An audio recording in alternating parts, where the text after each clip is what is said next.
Hello, everyone, and welcome back for today's episode. Today is part 2 of our deeper dive discussion into the Alpha 2 and its phases. Today, we're going to be discussing phase 2 of Alpha 2 testing, which is going to run for about a total of 20 weeks. We get 20 weeks to test phase 2 and all its interesting mechanics, content, and so on. So let's jump right into it.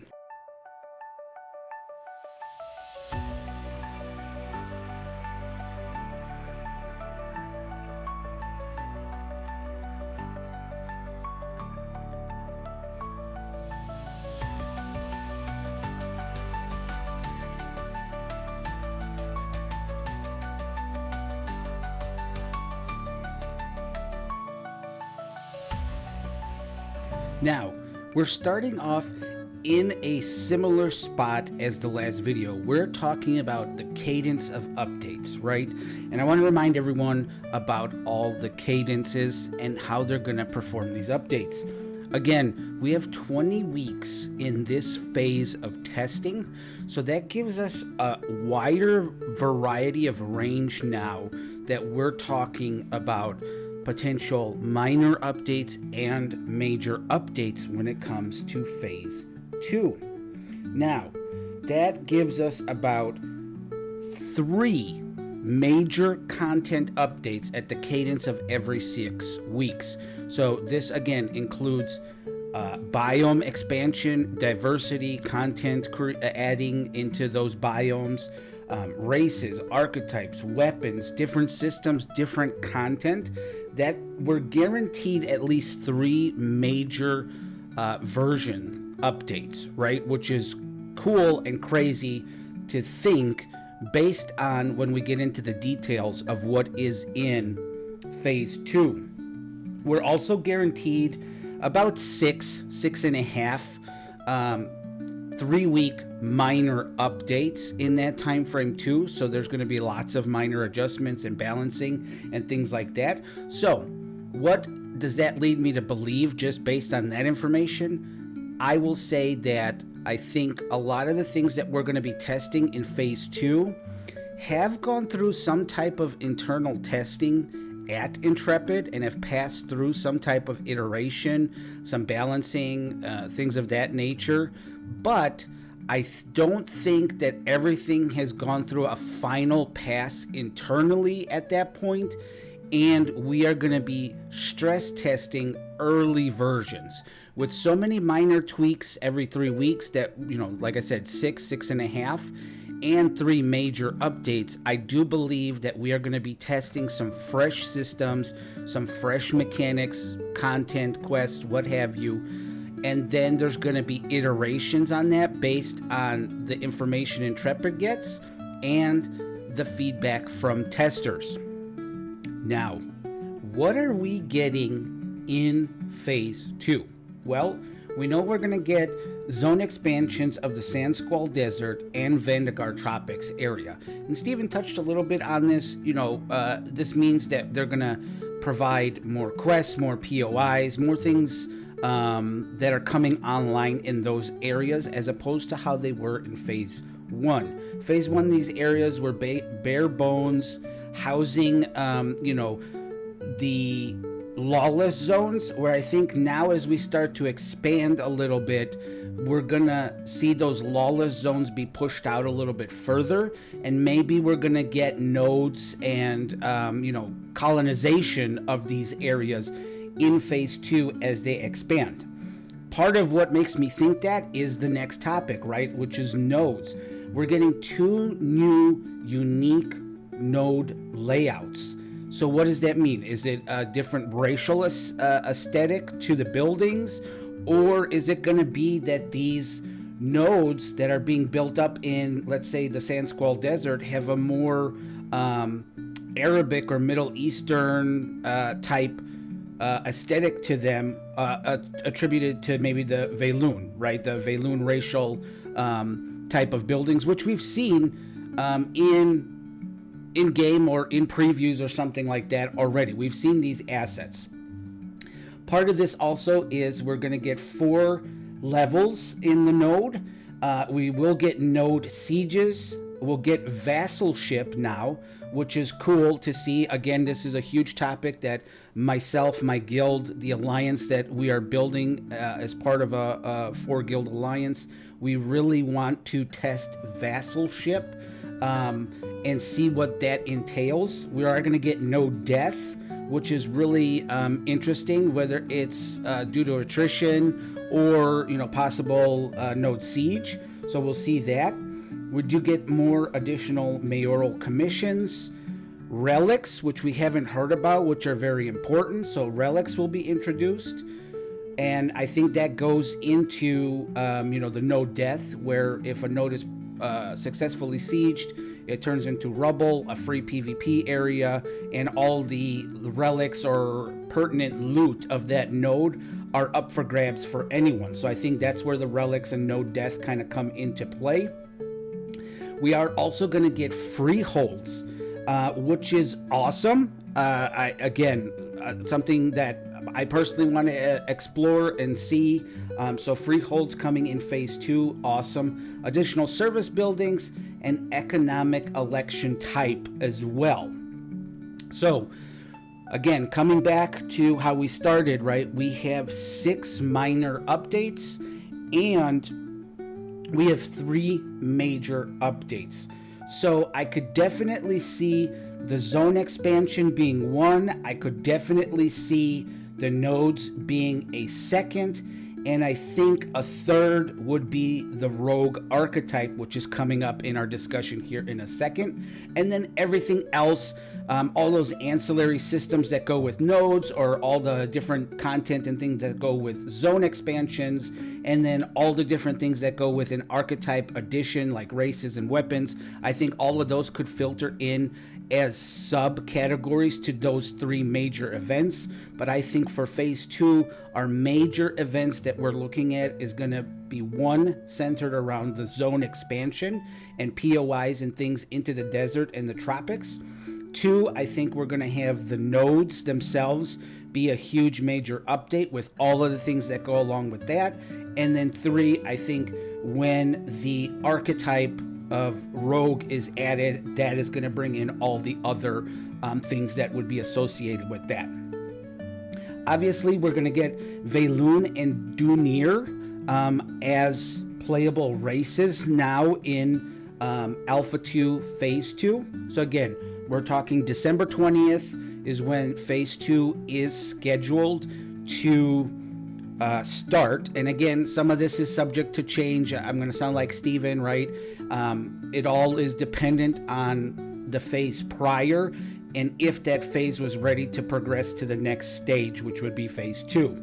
So during this phase also, we are going to get the rogue archetype. This has been, confirmed now with 20 abilities, 10 passives, 30 skill nodes, archetype tree, stealth system, all of that goes with rogue, right? We've seen a lot of this already. I think, some of it we've seen, but we haven't gotten a showcase for rogue. So prior to, I think, rogue being introduced into Alpha 2, I do think Intrepid will do a live stream dedicated to the rogue and then launch it to Alpha 2. I don't see why they wouldn't do that, and it seems like it would be a no-brainer. We do get 4 weapon types added in this phase, which is the daggers, scepters, two-handed mace, and two-handed axe, which is cool. We've seen the daggers a little bit back, I think, in 2022 with the first fighter combat preview, I think, was when we saw daggers. We haven't seen them since, so it'll be good to see them again in game. System-wise, we're getting a whole bunch of things that kind of complement back up to either zone, node, or archetype classes. Siege vehicles, so obviously to be able to lay siege to a node, we do need siege vehicles. Tempering, gems and sockets, repair kits, artisanship skill trees, animal husbandry breeding. not the full animal husbandry. I know they touched on this in the live stream. Animal husbandry is going to be partially in phase 2, but I think the full animal husbandry artisanship is going to be in a later phase 3 edition. Party gathering, player shops, leaderboards, additional chat system, and instant housing also is coming to us in phase 2. And again, I think my breakdown of zone expansion, nodes, and archetype being the 3 major updates that we will see all kind of is accurate, I think, based on all the information, right? Instant housing kind of falls under nodes, the siege vehicles, all of that falls under a node type function, which would make sense that that was a major area update, one of those 6-week updates. Content-wise, we're getting story arcs for the Riverlands, Sandsquall Desert treasure maps, dynamic events, and story arcs. So again, zone expansion is my one major update category of the 3 that I said we will get. So again, story arcs for Riverlands, the desert story arcs, all kind of fall into that zone expansion as one of those big update ones. Dynamic world dungeons and NPC ambient behavior.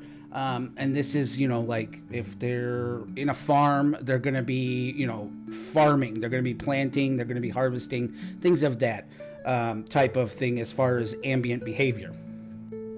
Now, that being said, there's a lot here, but there's also a lot of new things here. And my expectation for phase 2 is going to be early on phase 2. I think we're going to be testing a lot of new things. And things that are a little bit buggy, things that haven't been, really vetted or iterated on maybe potentially, and just additions to everything, right? I think one thing in development of any kind is you can develop something and it works well, and then you go to add to it, and there's a line of code or something breaks everything that you weren't expecting. So I do think that we will run into something like that in some form of fashion during any phase of Alpha 2 testing, but I think this one might have that potential depending on how much internal testing they have done.